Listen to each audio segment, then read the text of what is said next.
In Pakistan's northwestern city of Peshawar, hundreds of Class 3 government workers staged a protest calling for pay rises from the provincial government.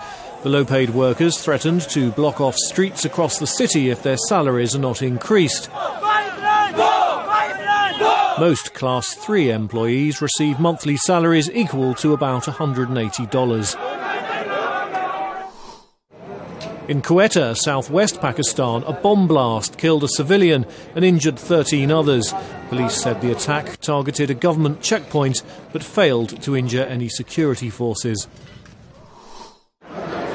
In Armenia's capital, Yerevan, employees of an idle chemical plant protested in front of the presidential palace to demand payment of 18 months of back wages. Employees of the Nerit plant also sought reassurances about their jobs. The workers have been furloughed for about 6 years and have received only partial wage payments during that time. Many recently were notified that their jobs will be terminated in February. In Kabul, an Afghan non-governmental group said the government had missed a chance to solidify international support. The civil movement for social justice raised the criticism as President Ashraf Ghani and Chief Executive Officer Abdullah Abdullah attended the 2014 London Conference on Afghanistan. Abdullah and Ghani formed a unity government to resolve their dispute over June presidential election results, but they failed to agree on a cabinet before the London Conference.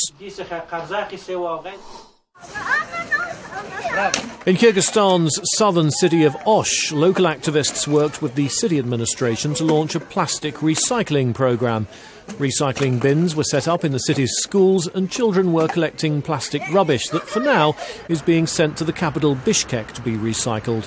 City officials said they'd build a recycling plant in Osh if the collection programme proves a success. In Bosnia-Herzegovina, Christmas carols were sung at a cultural centre in the capital Sarajevo. Artists included popular local singers, musicians and actors, as well as amateur groups that performed traditional songs and dances. The majority of Sarajevo's residents are Muslims, but the city is also home to Roman Catholic, Croats, Orthodox Christian Serbs and a Jewish community. And that's the video roundup from Radio Free Europe, Radio Liberty.